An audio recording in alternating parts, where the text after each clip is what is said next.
Woohoo! Hey, Woohoo! look at that. I know, yeah.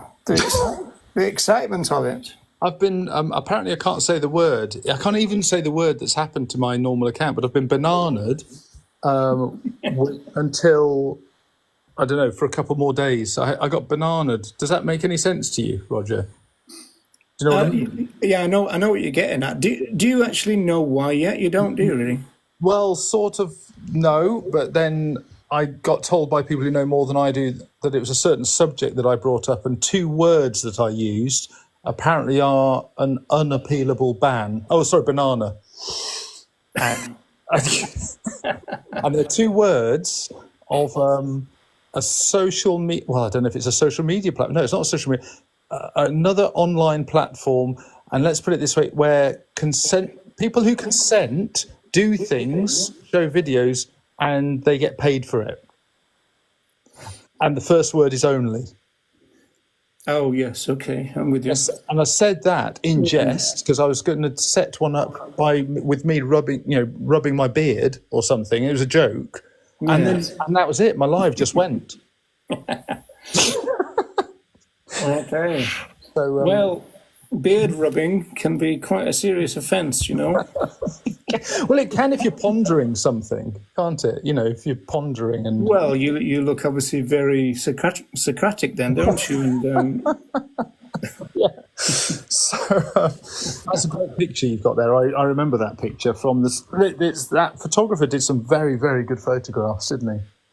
Yeah, this is the best because obviously I'm a sociologist, and so this really gets to me. And also, of course, it hasn't got any of the welfare language, so it's great. It focuses on culture and it talks about animal use, which is brilliant. Yeah, it really has everything, doesn't it? In that, actually, not only the sign, but the young person as well. Incredible. So what's the latest with your little? What do you call it? A mini micro sanctuary, anything like that, or? I don't know. We just have them with us, don't we? Our hens, they're all right. We're going to rescue 6 more soon, and we had a bit of a moral conundrum about. If you rescue animals, farmed animals, let's get this right, farmed animals. If you rescue get the language right, or I'll boot you. I know. if TikTok wasn't bad enough, then you pay some money to the rescue, and of course, though, we all know that they pay money to the farmer, probably, to relieve them of these farmed animals, especially hens. I can say a few things about that because this became a problem in Ireland. And there was this yearly kind of cycle going on where you got a sanctuary going around the country, dropping hens off with people. And some vegans were kind of, promoting it. And it just seemed to me that the farmers had included the vegans as part of their kind of business model. Yeah, completely. So that's what you're getting at, isn't it? Oh, completely. And we had a chat at home about it. I've spoken to many people. It's one of those things that comes up a lot. And I even spoke to some people who said, well, you could liberate them. You could get yourself go down to B&Q and get yourself some wire, Anyway, and there you go. So some banana cutters. Some banana cutters, exactly, whatever they are. So what do you think? I mean, because there is the sort of case of, well, it's the least worst bad, isn't it? Well, there's a couple of things to say. First of all, I mean, Jennifer's in the chat, and about 2.5 years ago now, this farmer turned up at back into Daylight Animal Sanctuary and said, we've got 200 end of lay hens. Do you want them? Because you've got 24 hours to get it organised, and so we tried to do all that. We turned up at the farm. It was the first time that they'd actually sent chickens to slaughter, and it seemed to me, I got the impression, right, that that they had 1,000 individuals in this barn, which was called free range, but they'd arranged it in such a way that the hens were reluctant to leave. The actual ramp down to the grass area was actually very painful for their feet. So they were going, oh, they don't seem to want to leave. And we were thinking, well, I wonder why not. But it looked like they had an arrangement with a slaughterhouse for 800 individuals, but they had 1,000 in the barn. And so I think then that therefore they thought, I know, we'll get the vegans to rescue 200. End of problem. So you do get kind of suckered into it. And there was another one with another sanctuary, Eden Farmed Animal Sanctuary, who run Go Vegan World. And several years ago, it must be 7 years ago now, 7 or 8, somebody contacted Sandra Higgins, the person who runs it, wanting them to come and collect a turkey, which we did, and she was called Sorsha by Sandra, but they wanted money, and so there was this prolonged kind of conversation saying, well, we are an animal sanctuary and we don't pay, for our residents to be liberated from, people like you, kind of thing. And eventually they kind of gave in and just, it was one of those situations where they'd raised a turkey with the idea of being the centerpiece for Christmas and got attached and then couldn't do it. Yeah. But they were still trying to make a bob or two as well. And Sandra wasn't playing. Yeah. So I think the question is, you've just got to be tough and tough it out and say, we'll take them off your hands, but we're not going to give you any money. Yeah. So the question is, do you go through a rescue, which we did? We went through a place called Summers Rescue in Kent, and he's an amazing person, and he rescues chicks from school projects, that hatch at primary schools, and he rescues farmed hens as well from the egg-laying industry. So he's doing a great thing, saving lives. But do you go? We discussed it literally yesterday. Do we go directly to our? I live rurally. Do we go to the local place and just ask? Yeah, I was going to ask you about that. You should be called Rural Bongo, shouldn't you? I know. Well, going back to that school thing you just said, I mean, are they passing on the chicks when they're no longer, and then they replace them with even smaller ones? No, so they tend to, with the kids, they tended to do it as a once-a-year project where they'd get some fertilized eggs, put them in an incubator with lamps on, and the nursery children would watch them, and then when they hatched, they became chicks, and it was, that's what it was, right? And then, of course, what happens then? I mean, it's bad. That's bad enough, but then what happens then? Well, you can guess, can't you? Off they go, and never to be seen again. So what Derek did at Summers Rescue, he would then go to the schools and say, I'll take them. He didn't pay for them. He would just say, I'll take the chicks. And then he would put them into his barn with the other hens and rescue them and wait for them to be rehomed. Okay. Jennifer's suggesting I change the picture. I'm not quite sure how to now. Oh, yeah, that's a good point. Yeah. It's got a young person. Yes, blimey. Okay, so go down to... how do I do it? Is a question. I think you go down to effects or enhance or something down. It should be bottom-ish right. I've got host, guest, fun kit, interact. Don't do fun kit. Fun kit, yeah. Entrance, whatever that means. No, that's it. No, that's enhance. That's the one I think you want. Oh, that's it. Yeah, it is enhance. Yeah, okay. Yeah. And I think there should be a thing in there saying background.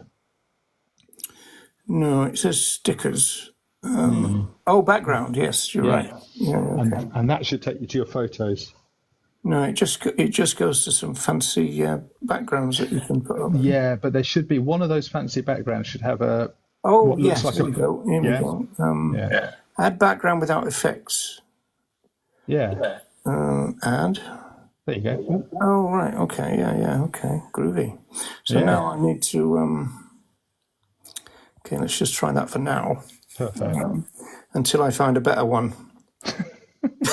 God, it's so difficult, isn't it? Oh, it's so glitchy as well. Yeah. Oh, So I'm in my things now. This one's a good one, except I'm not sure you can I line see it up. half of it. Yeah, no, that's what I mean. Yeah, so, and now oh, there we go. Background again. Help, I need somebody. I think the backgrounds are a bit of a mystery because you find one that looks as if it's going to fit in the middle, and then for some It reason it doesn't. just doesn't like that. Yeah. I don't know what that's all What does that about. one do? I know. That one doesn't do anything. Oh, there you go. You see what I mean? Yeah, it's too big, yeah. Yeah. It looked like it was going to be okay. Yeah. And also, the trick is you've got white down the bottom, and that means no one can read the comments. Oh, right. It's white on white. That's better. That's good. That's nice, isn't it? Yeah. Oh, yeah. Yeah. We can read the comments and Yeah. everything. Yeah. Yeah. Thanks for the directions, Jennifer. It's a good job Yeah. you're here, really. Yeah. So, how did you get the name? It was nothing. It was a friend of mine called Mitha, who's got a brilliant name anyway. So my mate Mitha, about 20 years ago, Is that we walked. Nipper or No, Niffer? no, Mitha. So Niffer. Mike, India, Foxtrot, Alpha, Mitha. Oh, And she's wow. brilliant. She's a wonderful person. And we were just walking along and we were talking So about, she gets miffed. she gets miffed. She was quite, yeah, she was quite feisty. And we were talking about band names or something like that, and I said, "Oh yeah, I'll reform the band." And she said, and she just said, "She should call it Urban Bongo," and that was it. We just thought that was such a good name for anybody. Everybody should be called Urban Bongo. And Why is this not? band a real band? Well, it was before Urban Bongo, but no, Urban Bongo as a band never existed. All right. No, just the person, the legend.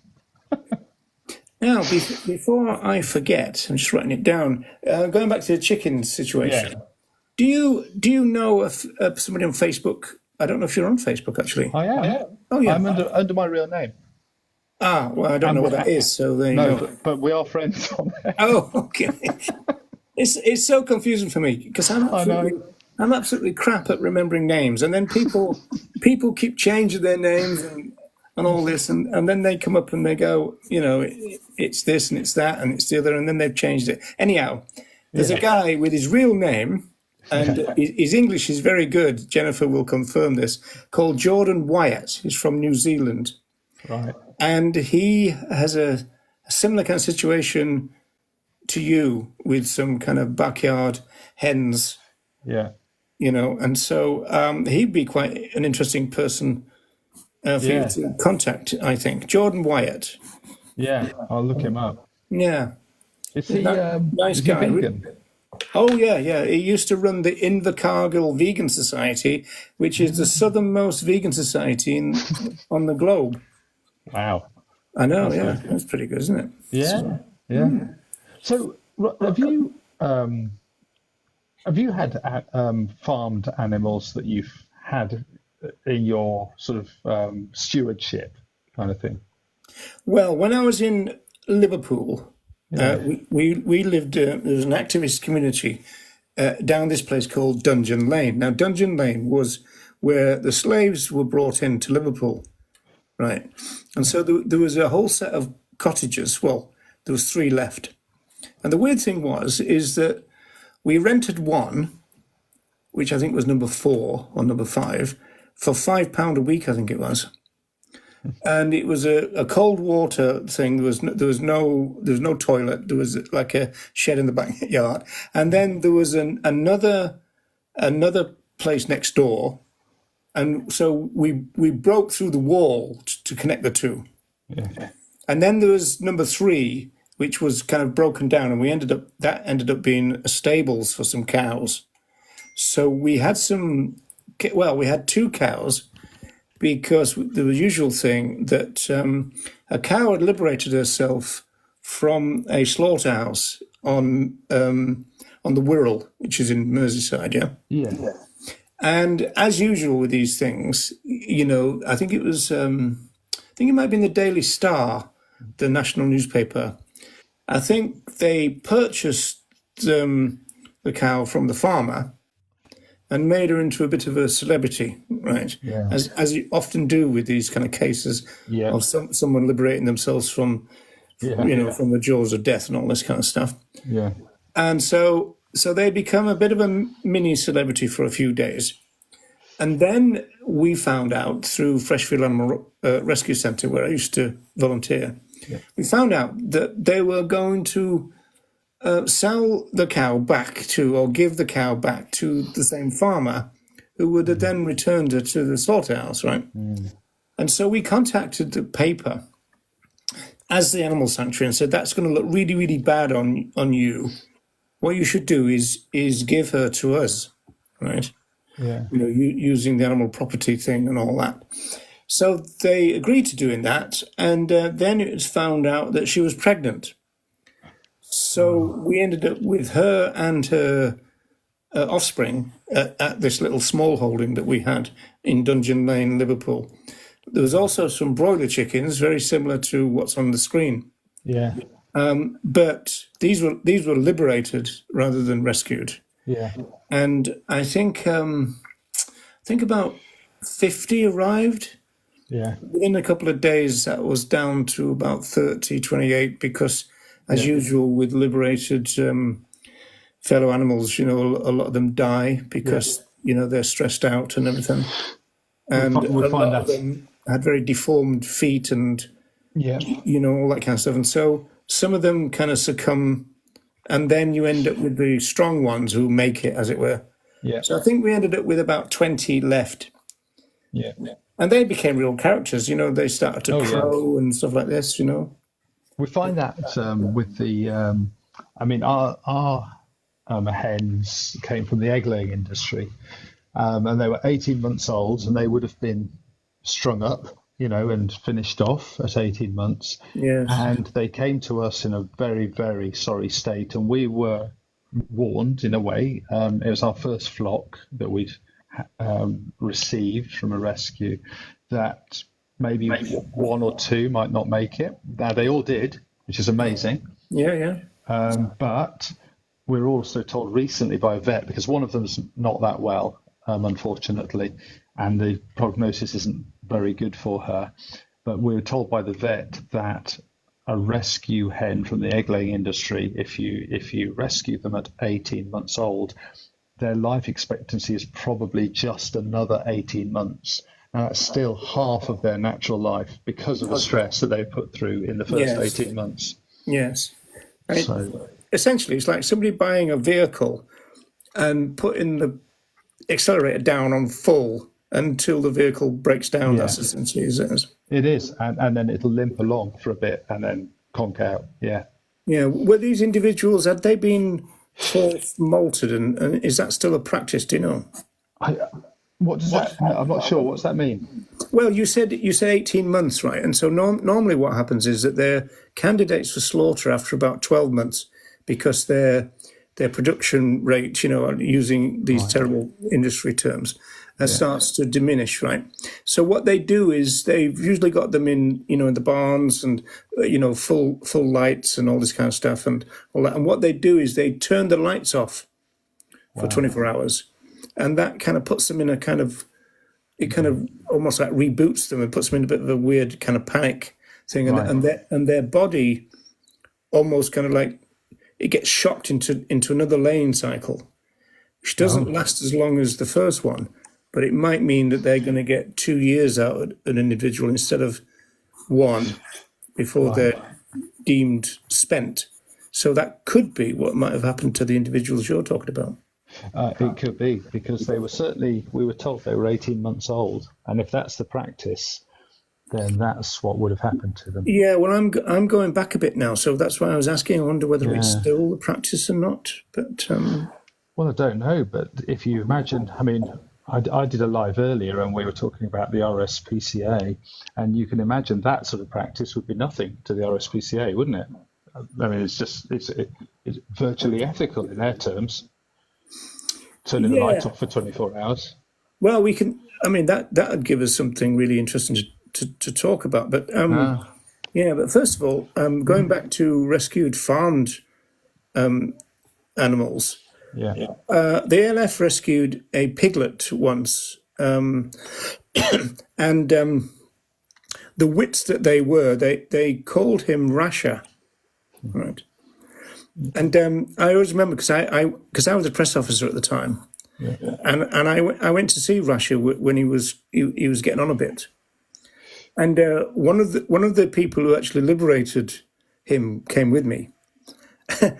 It was so funny because we approached this kind of sty kind of area where he was, and the activist goes, "Wow, you're a big bastard now, aren't you?" Right?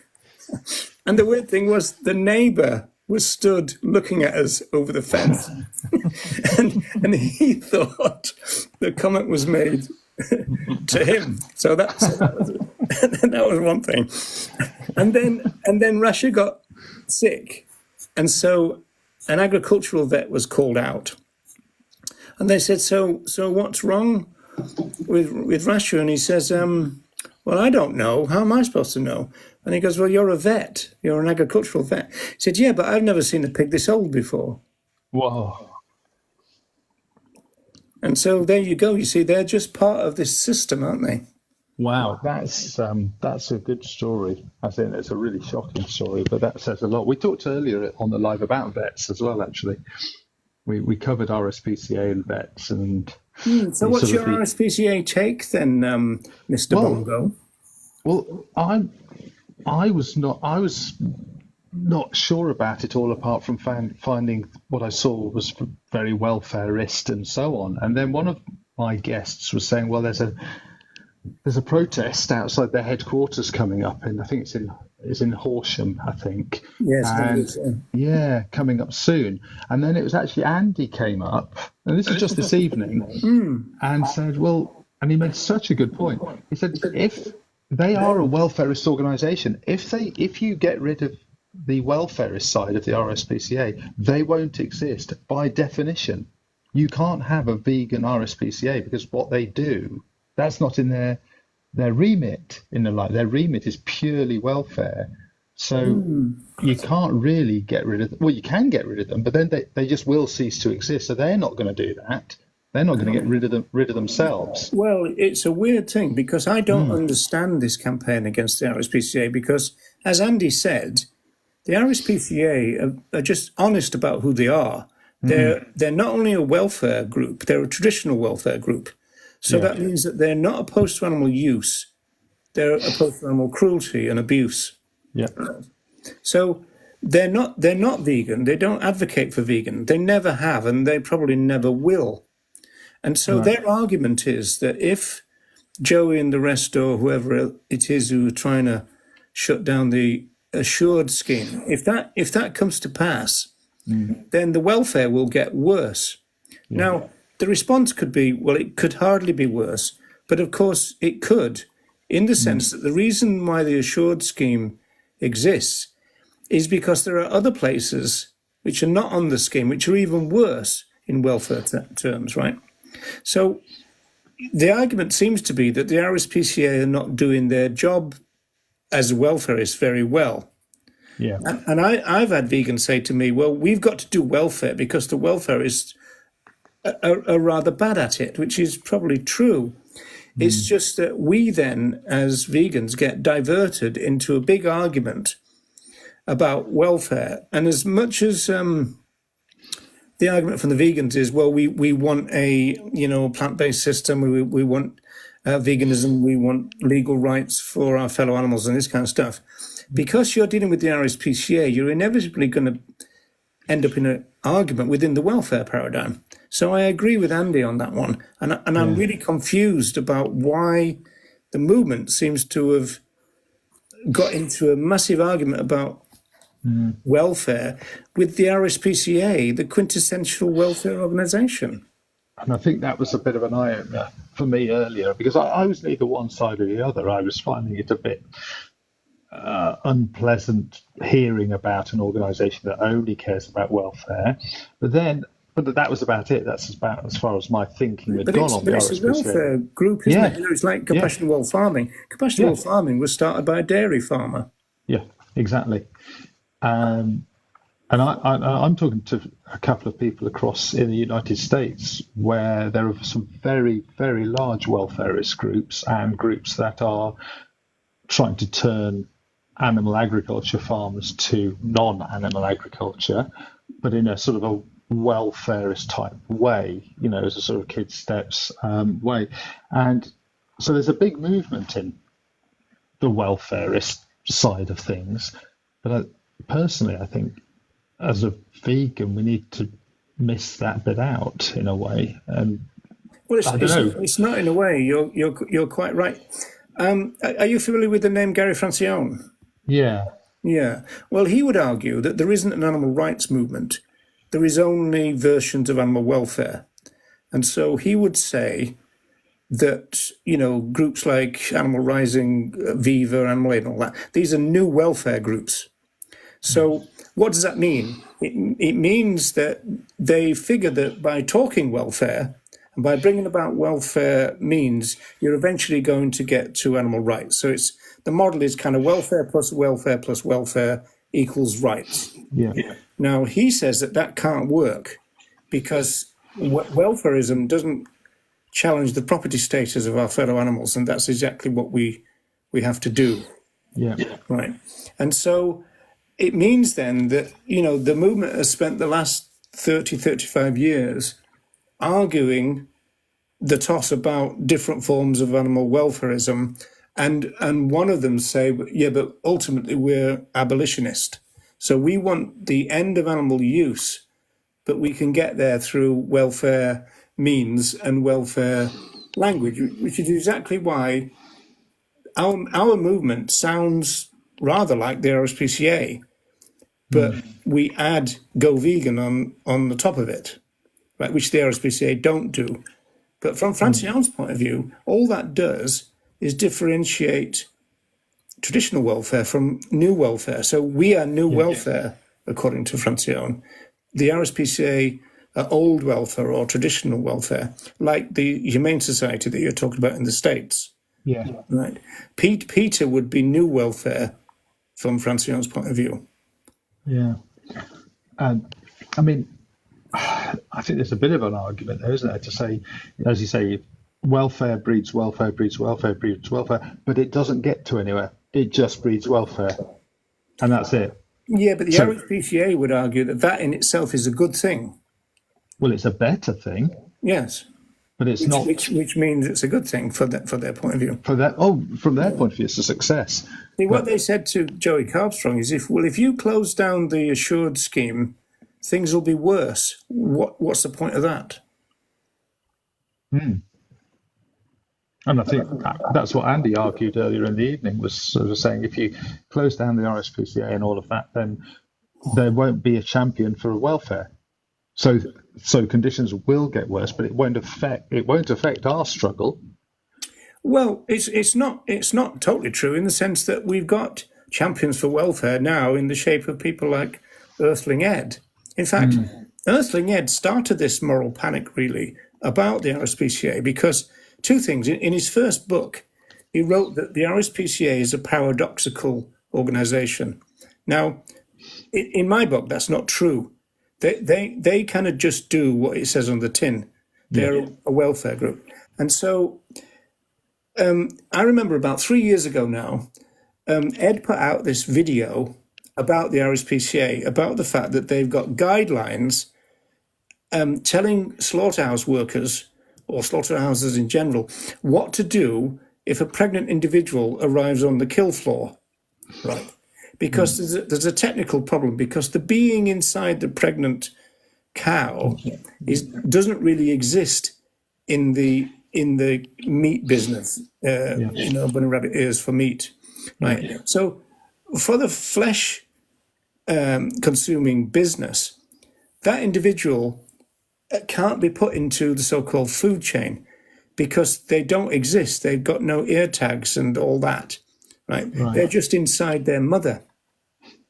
Okay, and so what they do is and I'm going to make this as least graphic as possible, is they cut the individual out of the mother who is strung up for slaughter, and then kill that individual as well. Okay, but they don't do it in the conventional way, and so Earthling Ed made this little video about that, and I was really struck. It kind of shocked me by the number of people going, "Oh my God, I thought the RSPCA were a vegan organization. Don't know where they got that from. I'm going to cancel my subscription."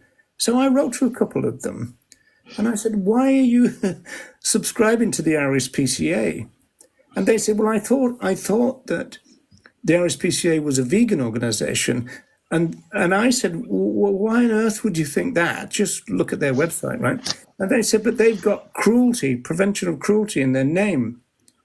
Yep. And so this is the problem. The fact that we, the vegans, use cruelty-based language all the time is completely confusing for new people joining the movement, because they think that we are like the RSPCA and the RSPCA are like us. And so they're completely confused about why the RSPCA would so-called endorse. You see, I think that's a misdemeanor. For example, if you take the gas chambers, what the people campaigning against the gas chambers don't say is that people like Peter, people for the ethical treatment of animals, they campaigned for gas chambers, a few years ago. I wrote a report on it. It was called Controlled Atmosphere Stunning in those days, the gas chambers, right? Yeah. And based on animal welfare science, they were wanting the gas chambers to be introduced because it was better welfare, the science said. Now the RSPCA is saying, as it turns out, it's not better welfare, so we want something else. We don't want to go back to the electrified tongs, and they don't want the gas chambers anymore. They want something else. And so there are about 60 groups, including the RSPCA, who are looking into replacing the gas chambers because they've failed to deliver the welfare benefit that animal welfare science said that we would get. Okay, and so this is a mess. I've always said, if you try to regulate atrocities, it's very, very difficult. It's a very, very messy business, right? And it also takes years. I mean, it's going to take years and years and years to do the research to get whatever it is that's going to replace the gas chambers. And then they're going to actually have to test it like they did with the gas chambers. Because in my report that I wrote, I think it was 2006, I think it was, the research at the time was that they were having difficulty eliminating all the air pockets from the gas chambers, right? And so they were talking about having to create some kind of form of turbulence or something in order for our fellow animal individuals not to find a pocket of air, right? Which meant then that they came out of the gas chambers still conscious, right? Or they weren't fully stunned, and so therefore they woke up on the kill line, right? Which was always a problem for the other thing that the gas chambers replaced, which was electrified tongs. A lot of them woke up before they got, as it were, to the knife, and that was always the problem. But the same problem occurred with the gas chambers. If you've got an industrial killing system, which is what these slaughterhouses are, it's very difficult to do it well, as you can imagine. Yeah, and there's two sides to welfare, isn't there? There's that side you've just described, which frankly is hideous. And as you say, how can you put in better standards in a mechanized killing industry? It's a sort of an oxymoron in a way. And then you've got the welfare of our fellow animals before they get to that. And there's a whole different thing there. Now, of course, we think that best welfare would be their liberation, and that they don't have the prospect of the horror. But when you've got a welfarist organisation, I don't know, on the first hand saying, well, at least they don't have mange and, rotting hooves and things like that because they're kept in good conditions and they have lots of space. And then on the other side, the same organisation is going, oh, but by the way, make sure the knife's sharp. Do that thing at the end. It's just very strange. Except a sharp knife would be a welfare thing, wouldn't it? That's what I'm saying, though. The same organisation Yeah. would campaign for clean hooves and a sharp knife. Yeah. Which is weird. Yeah, but you see, the point is, I mean, like, we traditionally associate the RSPCA with cats and dogs and all the rest of it. But they did get involved with, like, against hair coursing or blood sports in general. And then now, in recent years, since the 1990s, they've got involved with the regulation of the, animal agricultural business. And their argument will be the same throughout, that since animal exploitation is going to continue, and probably for decades and decades to come, then we are needed to be, have our finger in that pie. And if we pull out, things are going to get worse. I don't know anybody from any of these campaigns currently against the RSPCA who've addressed this issue. It's not as though Joey Carbstrong's going to go around and start inspecting farms and dishing out approval things, is it? So the RSPCA see it as their job.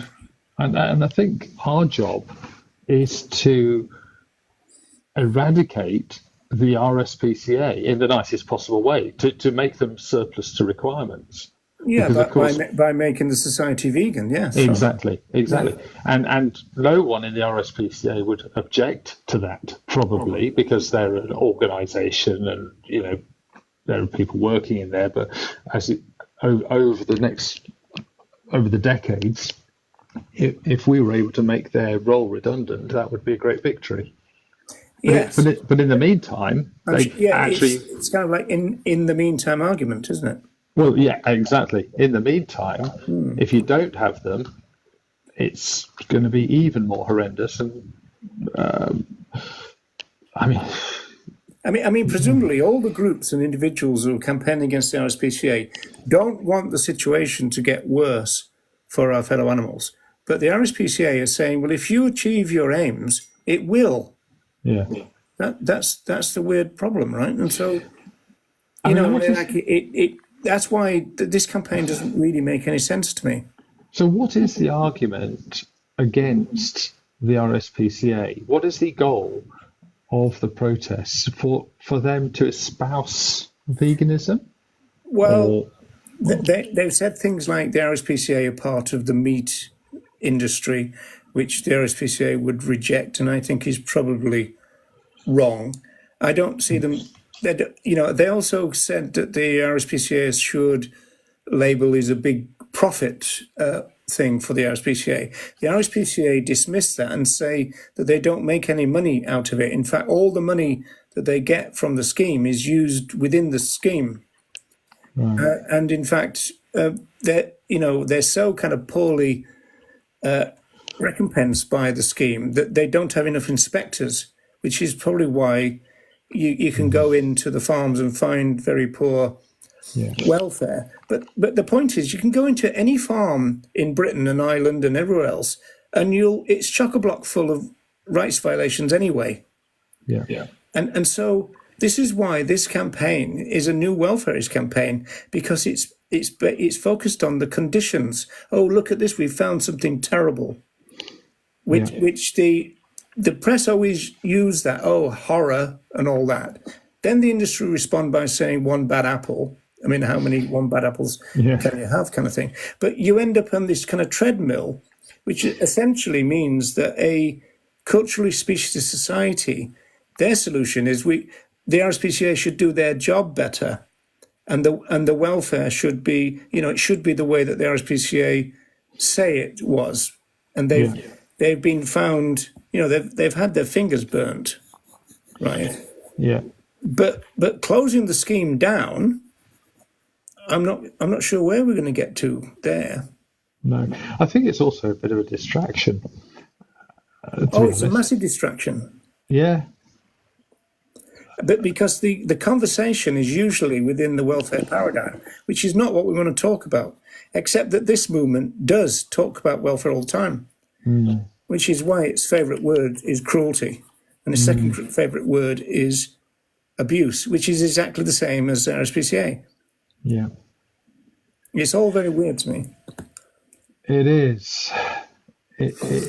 It also sort of links in something else we were discussing earlier about vets and their relationship with farmed animals and so on.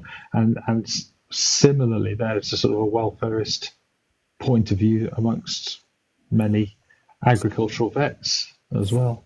Yeah, can you just help me here a little bit in the sense that I'm sorry, folks, I'm not used to hosting these things, so I'm not very good at it. But I've got on my screen things like quite a few invites. Now, does that mean that people have asked to be invited, or just that I can? For example, So, Ian runs on plants said invite. Joanna says invite. that means that's it. TikTok suggesting that you invite Oh, them okay. to come Yeah. up. So they're Yeah. not requesting that I No. invite. Okay. No. What you've got to watch out for, here's a big one. If you get a big screen appear and it's got a person and you probably won't know them and it says, oh, do you want to get them up? That's also not them wanting to come up, and you'll end up in what's called a battle, which is you and someone completely across the world who knows nothing about you or your life, and it's really difficult to get rid of them. I've done that by accident. It'll be quite obvious. A little white screen will come up and say, here's someone you want to talk to. Right, yeah, because I mean, to be honest, it's almost like I'm doing this for the first time ever. I've gone live before, but I was generally like an assistant to other people going live. Yeah. When TikTok used to get, I think our biggest result for TikTok that we ended up with, I think it was 360,000 people on a live. But of course, it's interesting because what do we make of that? I mean, like, for example, that just counts people who've clicked in and immediately clicked out and this kind of stuff, right? So it doesn't really tell you much, does it? No. But what it does tell you is actually TikTok likes your live because it's putting it in front of people. That's a good thing. Ah, okay. So even if they flick through, they've only flicked through because TikTok's thrown it in front of them. So that's kind of good. But, right, and when you're on TikTok, you do get, you can see when people are live because a little red dot comes up, isn't Yeah, I'm really kind of amateurist about this. I don't know what I'm doing really, to be honest. well, me too. I mean, I've done about 3 weeks of hosting one, a bit like you do actually, with Andy and Ronnie, with somebody across in the United States who's a legislator, animal rights legislator over there. And we've done 3 weeks in a row, but we have a chat afterwards after each live, and we had a chat this evening, and we're both sort of going, how's it work? How do we get more people? How's the algorithm? We've no idea. It's a dark art. No idea. Yeah, I'm sure it is. And I suppose if you're doing it every day, you'd learn more and more and that. Yeah, so we've got about 10 minutes left because you've got to go, haven't you? We've got 13 minutes, 12 minutes left. Yeah. I thought it'd be interesting to talk about, I was talking to somebody, I kind of did a response to somebody, and I used this research paper or this article, a blog entry really, by Ginny Messina, I think it's name, and she's known as the vegan RD. And she's got a little series called Preventing Ex-Vegans. And one of the series of 3, is Preventing Ex-Vegans, the Power of Ethics. And it's always led me to understand that, we always get these debates about how do people start their vegan journey and this kind of stuff, right? Yeah. And it seems to me, and I don't know whether, you've got any experience of this or knowledge about this, is that it doesn't matter how people start, but it does matter if they don't kind of butt their heads against the ethics as early as possible, because that's when they might drop out. Yeah, completely. I mean, I used to, I don't know if you know, I did a couple of years being a personal mentor on Challenge 22. Yeah, I heard you say that. Yeah. Yeah, and it was really good. And it taught me a lot, and it taught me how people.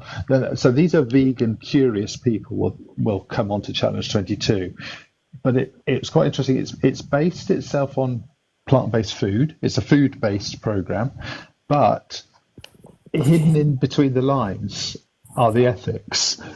But as a mentor, we were very clearly told not to directly go into the ethics or even the technicalities of the slaughterhouse. How is it hidden between the lines if you can't talk about it? Well, because they would talk about the age, for instance, of cows when they were dispatched and things like that. So it wasn't just about how to make a vegan curry or a vegan bolognese. Then it would talk about, well, cows would be used and exploited. You're on the phone with people, are you, or doing a Zoom with people? No, it's all on messaging. It's all mostly on Facebook. They do WhatsApp as well now, but it's all typed out.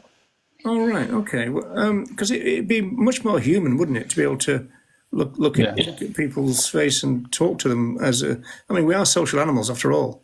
Yeah, it would be a lot better. But I think the way that, unless they've changed it, I don't think they have. I think it's all through Facebook Messenger and WhatsApp. And do you know why they said go easy on the ethics or whatever the way they put it?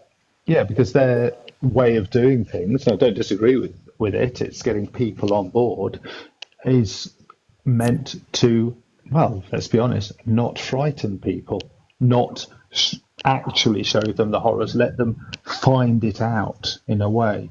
And what it does do is it gets people on board for various reasons, but mostly food-based, so that's personal health, possibly the environment, but almost never ethics. So the people coming on board as wannabe vegans, I don't think I met one who was doing Challenge 22 from an ethical stance, because again, in my experience, if you are coming to it from an ethical stance, you don't need Challenge 22. You don't need the baby steps. No, but I mean, it's almost like they're not talking to them about ethics. It's almost like you're relying on them kind of bumping into it by accident rather than directing them. And the most interesting thing you said and what you just said is this phrase, the horrors. Now, this is really interesting from a social movement theory point of view, because in terms of recruitment, you've got this concept called moral shocking people. In other words, the AV type thing. They shock people and show them the horror show, right? The other way that other social movements and other social movement organizations function is by networking. Yeah.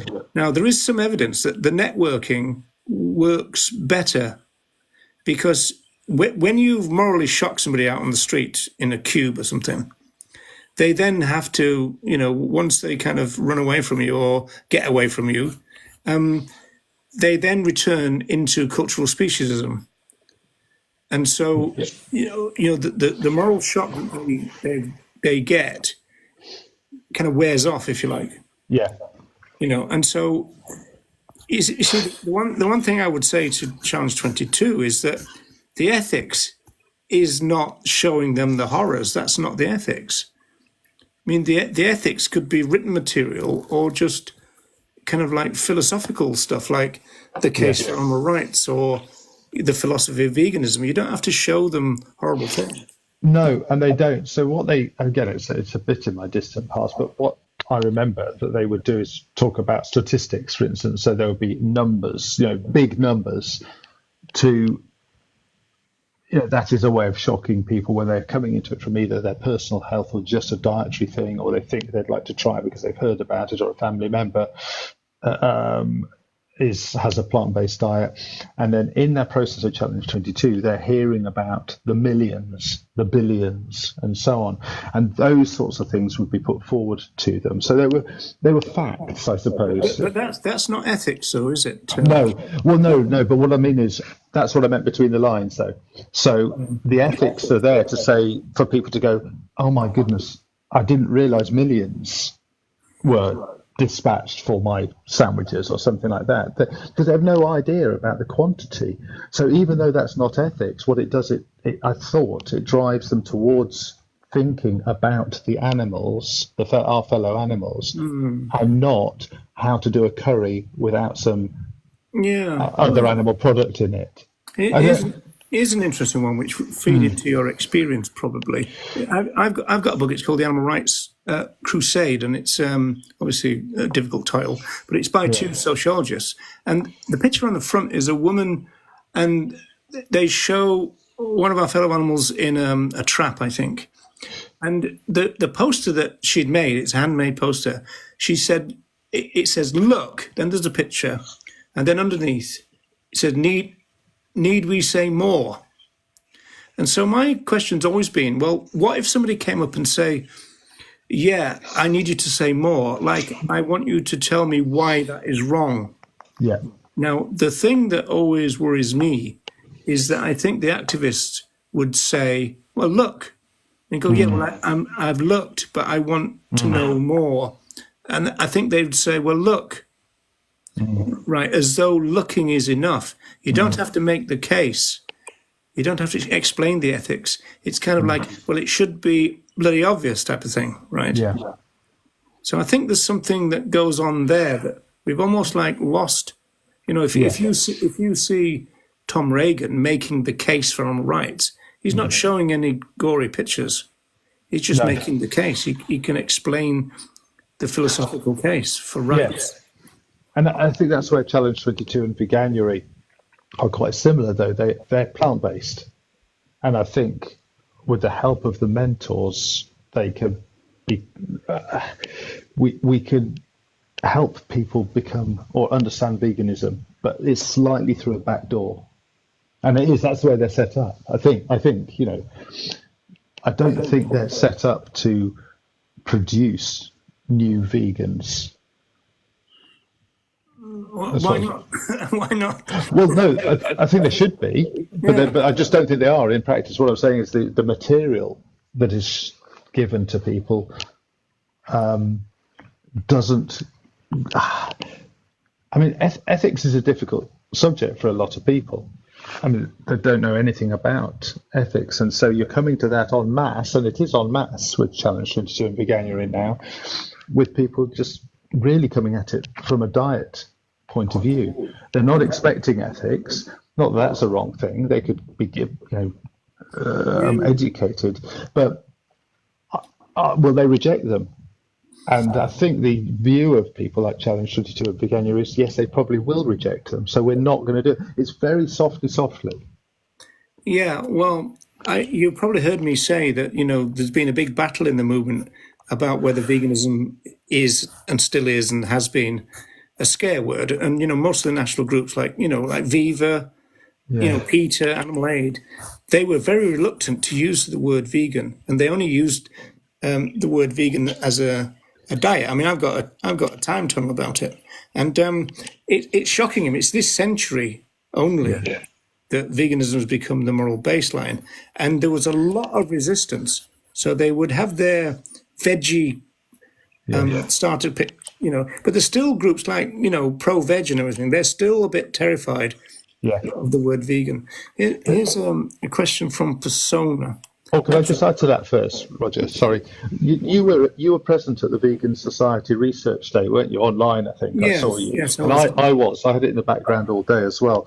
And there was a PhD study being done, or has been done, about market research on the use of the words plant-based stroke vegan, and vegan. And it's not unexpected that manufacturers were preferring to use plant-based than vegan. Doesn't make sense to me, that, though. No, I know. But this is... You go into Aldi and you've got vegan signs all over the place. You have, but yeah.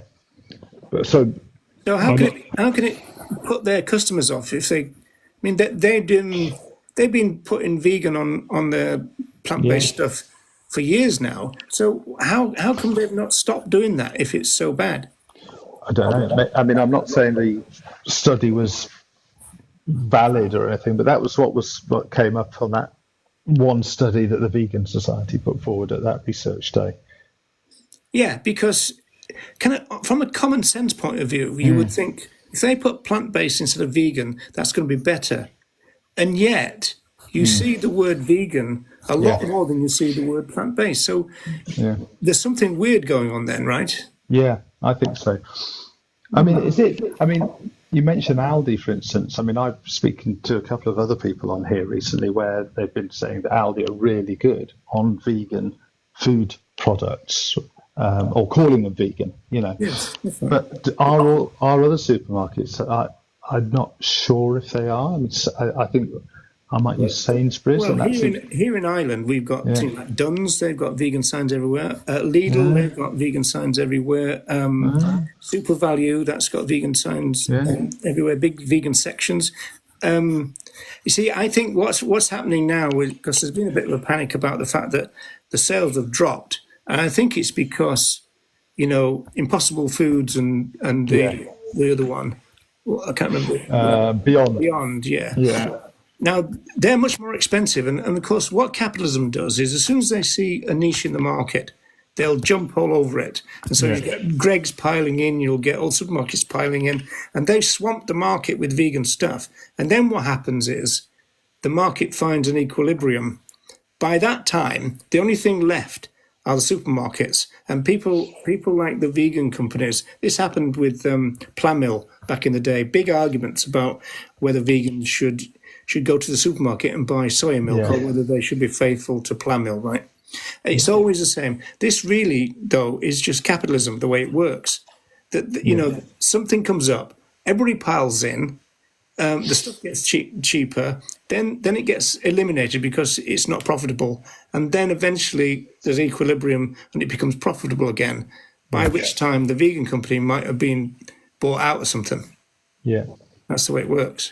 Yeah, I mean, I was just looking at the comments, and Andy's here saying, I think Tesco and Asda say vegan, but I think my local supermarket, Sainsbury's, and they have something called Plant Pioneers. That's their plant-based range.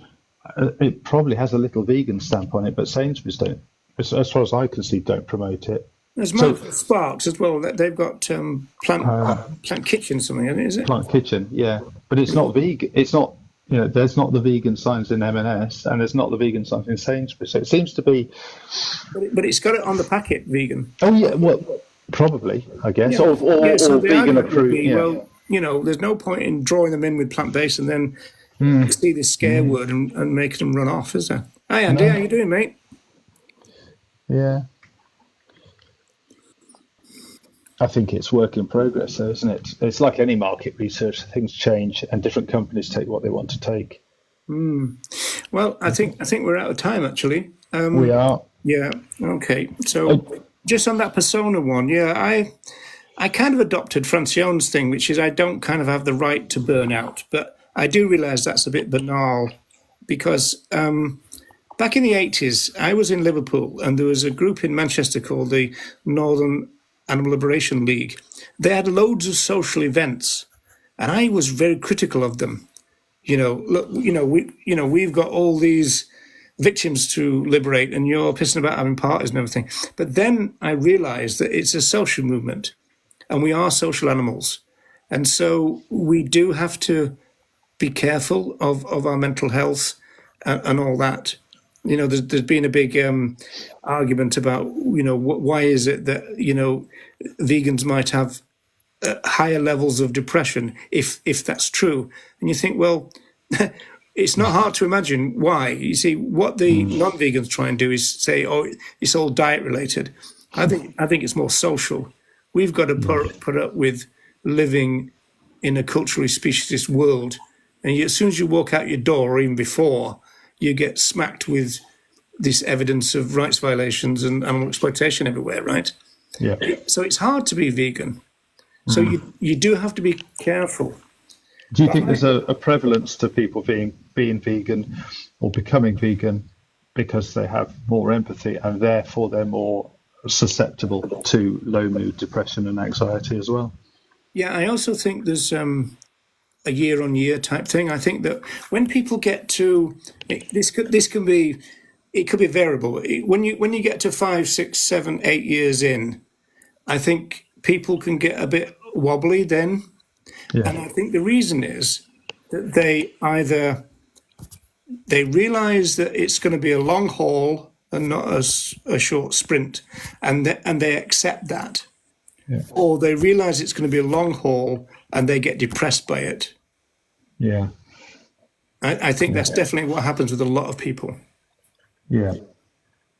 Yeah. I think that. I mean, I've been through it recently, and I was talking to somebody recently who's a 40-year vegan who is also having slumps and moments of battling. The battle is too much. It doesn't stop them being vegan, but it gives them, certainly lowers their energy on occasions. And I had the same thing recently as well. It does happen.